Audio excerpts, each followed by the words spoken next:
Hello there, I'm Stacy and I'm a 37-year-old wife and mom. My husband Eric and I were hosting a family event at our home. Why? To welcome back none other than the infamous Uncle Isaac, my brother-in-law, after his 5-year stint in the slammer. Yeah, you heard that right, prison, the big house. But before you start judging him and our family, Isaac had been falsely imprisoned. He was at the wrong place at the wrong time, so it took 5 whole years of fighting for his case to finally be reviewed properly and for him to be exonerated. So you can imagine the excitement in the air as we prepared to reunite the family. The party was in full swing and everyone seemed to be having a grand old time. Isaac was at the center of attention, of course, catching up with everyone and regaling us with stories from his time behind bars. He had a special bond with my daughter, Wendy, who used to be close to him before the unfortunate incident that led to his incarceration. I could hear laughter and animated conversations all around the house. The aroma of delicious food filled the air as we indulged in a feast fit for a king. It was a rare moment of joy and togetherness for our family, and I relished the warmth it brought to my heart. After the event extended and everyone left, we were still buzzing with excitement. We were all grateful for the chance to see him alive, happy, and well after his unjust imprisonment. Life resumed its usual rhythm, and it seemed like the storm of family drama had subsided, at least temporarily. However, unfortunately, that buzzing elation after Isaac's return was short-lived.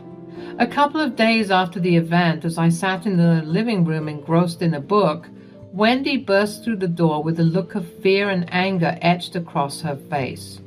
Startled, I quickly put my book aside and rushed to her side. "Wendy, what's wrong? You look terrified. Talk to me." Tears streamed down her cheeks as she gasped for breath. "Mom, I found a hidden camera in one of my plants." My heart skipped a beat, and a wave of dread washed over me. Hidden camera? In my daughter's sanctuary? Anger surged within me, but I had to remain calm for Wendy's sake. We made our way to her room, my mind racing with a million thoughts and questions. Sure enough, there it was, concealed amidst the lush foliage of her favorite plant, a tiny camera peering into her private moments, violating her sense of security. How long had this camera been there? I felt a mixture of disgust, fear, and anger bubbling up inside me. Without wasting a moment, I called Eric, my voice trembling with a mix of emotions, and relayed horrifying news. "Eric, you won't believe what I've just discovered. There's a hidden camera in Wendy's room. We need to do something about this now." His voice held a mix of concern and fury. "I'll be right there, Stacy. We're not going to let this go. Our daughter deserves her privacy, and whoever is responsible for this will face the consequences." As we waited for Eric to arrive, Wendy clung to me, her tears dampening my shirt. She blamed herself for not noticing the intrusion sooner, but I reassured her that it wasn't her fault. I vowed to stand by her side and get to the bottom of this unsettling ordeal. When Eric finally joined us, his eyes mirrored our emotions, a simmering rage masked by a controlled exterior. We examined the camera meticulously, looking for any clues that could lead us to the perpetrator. It was a violation of trust that cut deep, and we were determined to uncover the truth. The invasion of our sanctuary shattered the illusion of safety we had built around our family.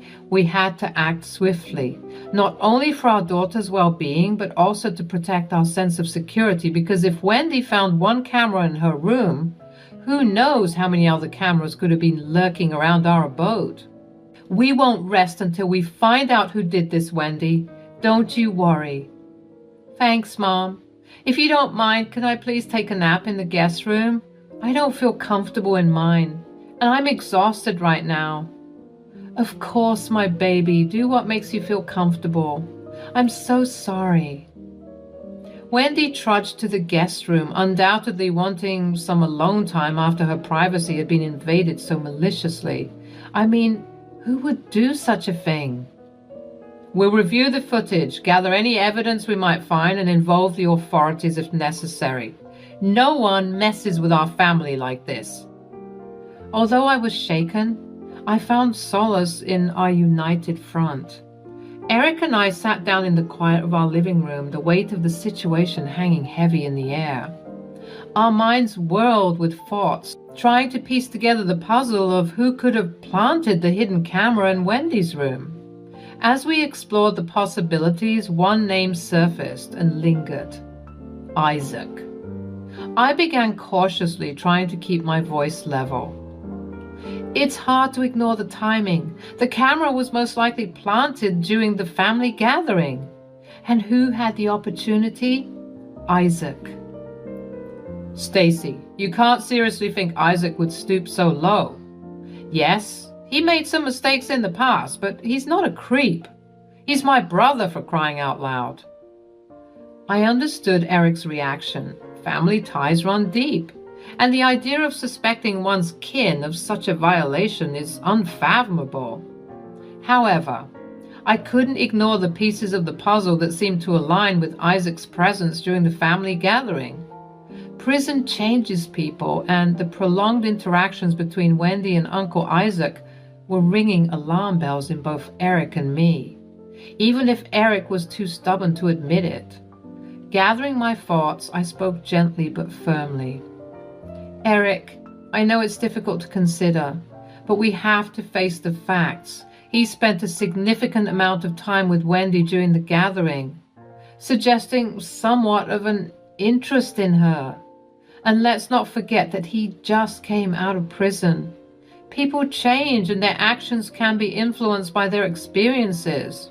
It's our responsibility to protect our daughter, even if it means questioning those closest to us.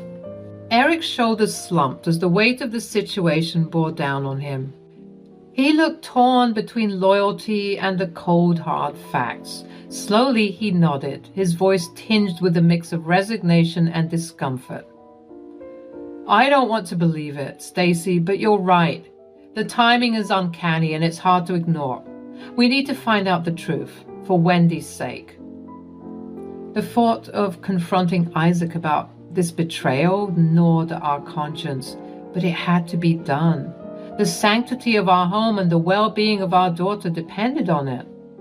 As we prepared ourselves for the difficult task ahead, we promised each other that we would approach this with caution and compassion. We needed to uncover the truth, not only for our peace of mind, but also to protect Wendy from any further harm. Days turned into nights, and Eric remained torn between loyalty to his brother and the unsettling suspicion that hung in the air. The weight of the situation pressed upon us, straining our relationship with Isaac and casting a shadow over our family. As we navigated the treacherous waters of uncertainty, a plan began to form in my mind. A risky yet necessary plan to catch the culprit red-handed. I approached Eric with my idea, explaining that hosting another family gathering might be the key to uncovering the truth. Think about it, Eric. Whoever planted that camera would most likely seize any opportunity to retrieve it. This event, purely meant for family togetherness, presents the perfect chance for the culprit to strike again. Eric hesitated, his emotions still tangled in a web of conflicting loyalties. But as I laid out the logic and the urgency of our situation, he eventually agreed that we needed to exhaust all possibilities before involving the authorities. It was a difficult decision, but one we had to make to safeguard our family and restore our sense of security. I picked up the phone and dialed Tina's number, Isaac's wife. Hey Tina, we were thinking of hosting another family get-together. Just wanted to see if you and Isaac would be available. Tina's response was almost too enthusiastic. She eagerly agreed, expressing her excitement for yet another family gathering. It struck me as a bit odd, considering she was normally the reserved type, but I pushed those thoughts aside, attributing her behavior to a genuine love for family bonding. With the plans set in motion, Eric and I busied ourselves with the preparations. Our home, once again, became a hub of anticipation and unease. Every nook and cranny was checked and rechecked for any signs of intrusion. We aimed to create an atmosphere of normalcy, hiding our true intentions beneath layers of hospitality and warmth. The stakes were high, and the fate of our family hung in the balance. As the day of the gathering approached, I couldn't help but feel a mix of anxiety and determination. We were walking a tightrope, unsure of what awaited us at the other end. But we were ready to face it head on to protect our daughter and ensure the sanctity of our home. The day of the gathering arrived, and the familiar faces of our family members filled our home once again. The air crackled with anticipation, but beneath the surface, tension simmered. Uncle Isaac, ever the charismatic figure, greeted everyone with his charm, but his warmth was met with icy reserve from both Eric and me. Our suspicions hung heavy between us, casting a somber shadow over the event. To ensure Wendy's safety and protect her from any potential harm, we made the difficult decision to keep her away from the gathering by sending her on a sleepover at one of her friends' places. We assured her that it was for the best, not revealing the true nature of our fears. With her absence, our focus sharpened, and we resolved to keep a vigilant eye on anyone venturing in the direction of Wendy's room. As the party swung into motion, laughter and conversation filled the air, camouflaging our underlying mission. Eric and I played the role of gracious hosts, all the while scanning the crowd for any signs of suspicious behavior.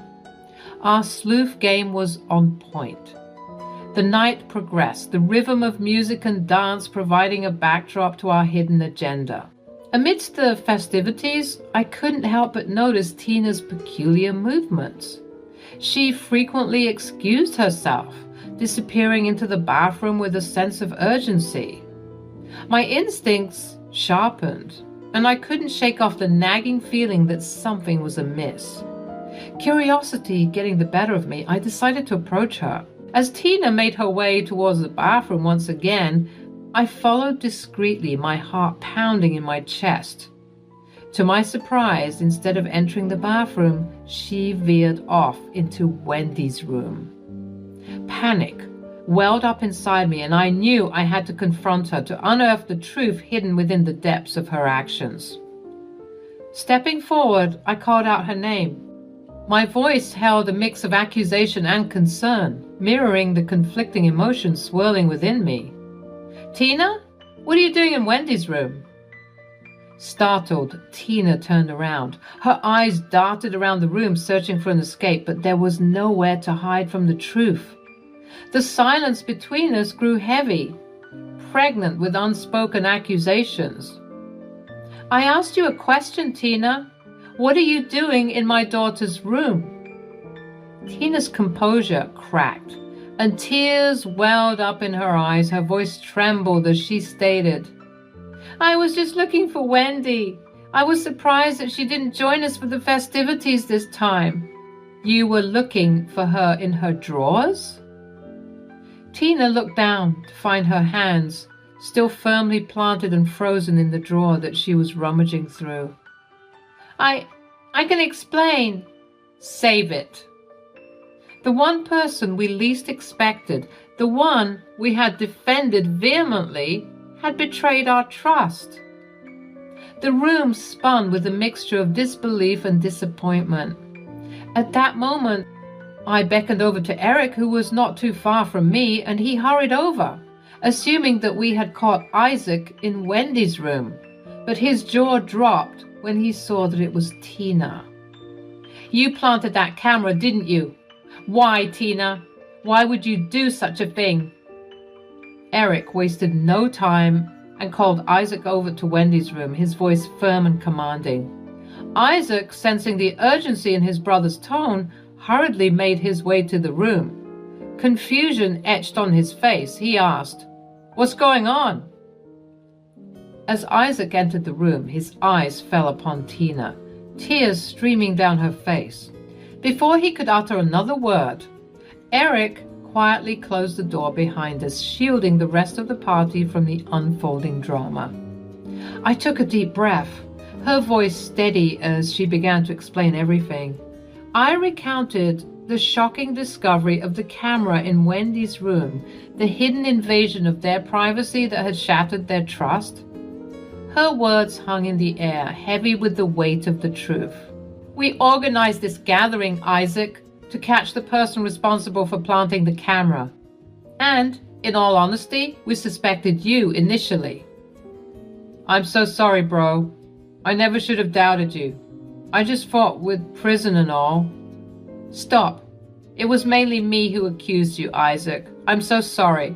But after I caught Tina in here, I knew that you had nothing to do with it." Isaac's brows furrowed, his eyes flickering between Stacy, Eric, and Tina. Confusion lingered in his gaze, his mind tried to grasp the gravity of the situation. He turned to Tina, seeking answers. "Tina, why were you in Wendy's room? What's happening?" "We found Tina rummaging through Wendy's belongings. She was the one who left the camera in there." "Now that everyone is present, Tina, you need to explain yourself. Why would you do something like this?" Tina's gaze darted around the room, seeking solace in her husband's support, but Isaac's face mirrored the shock and confusion that gripped the room. He couldn't fathom why Tina would resort to such invasive measures, especially against her own family. Fine, you caught me. Yes, it was me who left the camera in Wendy's room. I was coming here to retrieve that." "We know that. We caught you. We just want to know why." "It's because I'm jealous, okay?" Tina's confession hung in the air and her motives laid bare for all to see. She admitted with a mixture of shame and frustration that her actions stemmed from her jealousy of Wendy. She had noticed Isaac and Wendy conversing frequently during the previous family gathering, and it ignited a spark of envy within her. She questioned what made Wendy so special, what drew Isaac's attention and affection towards her. Isaac couldn't help but interject, his voice laced with both defensiveness and genuine concern. "Tina, you know I love Wendy, but not in a creepy way or anything like that. Being an uncle is important to me. I was simply checking up on Wendy, making sure she was doing well. It was out of love and family concern, nothing sinister or inappropriate. You know that." "Oh yeah? Then why were you always praising Wendy, going on and on about how amazing she is and how well she's doing in school? It made me wonder what was so special about her." "So you're acting crazy because I'm a proud uncle, Tina? Tell me, is there something wrong with being a proud uncle? I have every right to appreciate and support Wendy. It's not about favoritism or anything more than genuine love for my niece. I didn't think that you'd feel this way." Trying to navigate through the tumultuous emotions in the room, I directed my attention to Tina. I asked, "Tina, what were you hoping to uncover by planting the camera? What did you expect to find exactly?" "I just wanted to see how Wendy lives her life, you know? Maybe if I could understand her better and emulate her actions, I could gain the same praise and attention from you, Isaac. I wanted to feel valued like her." "You're a creep, Tina. Jealous of a teenager? How low can you sink? This is beyond messed up." So, after the awkward silence that could put a library to shame, Eric decided to pull the plug on the party. Good call, I must say. The last thing we needed was to keep a party going after discovering Tina's true nature. The resident creep of the year. With the room now cleared of all the relatives, it was just Eric and me left to grapple with the aftermath of Tina's little escapade. Let me tell you, it wasn't a pretty sight. I let loose on Tina, unleashing a verbal barrage that could make a sailor blush. I mean, who does that? Who plants a damn camera in their niece's room? Sick in the head, that's who. Isaac, poor Isaac, stood there like a lost puppy, disappointment etched all over his face. I guess he couldn't fathom what kind of twisted game his beloved wife was playing. Can't say I blame him. I'd be equally dumbfounded if my better half turned out to be a grade A lunatic. As the dust settled and our emotions ran dry, Eric and I found ourselves sitting in our once cheerful home, now tainted by the sinister acts of one family member. The next day, when Wendy came home, it was my job to spill the beans, to expose the whole twisted truth. Wendy's eyes welled up with tears as I recounted the heinous violation of her privacy. The poor girl, innocent and unsuspecting, couldn't fathom that someone in our own family could stoop so low. Trust shattered. Her world turned upside down in an instant. She managed to choke out the words, her voice trembling with hurt and confusion. "Mom, I never thought that anyone would do this to me. Tina? Seriously?" I shook my head, unable to wrap my mind around it. "Believe me, Wendy, none of us saw this coming. Tina's gone off the deep end for sure." With Wendy in my arms, her tears staining my shoulder, I made her a promise. We were going to fight back. Pressing charges was just the beginning. Tina needed a reality check, and we were more than willing to deliver it. Her tearful gaze met mine, seeking reassurance. "But Mom, what about Uncle Isaac? How is he doing?" I sighed, the weight of our shattered family hanging heavy in the air. "If I'm being honest, he's not taking it well. He feels like he can't truly celebrate his freedom knowing that he's married to a nut job." "So, what does that mean? Is he getting a divorce?" "I don't know, baby." "Ugh, I hate what she's done to this family." "Same. Right now, our priority is your safety.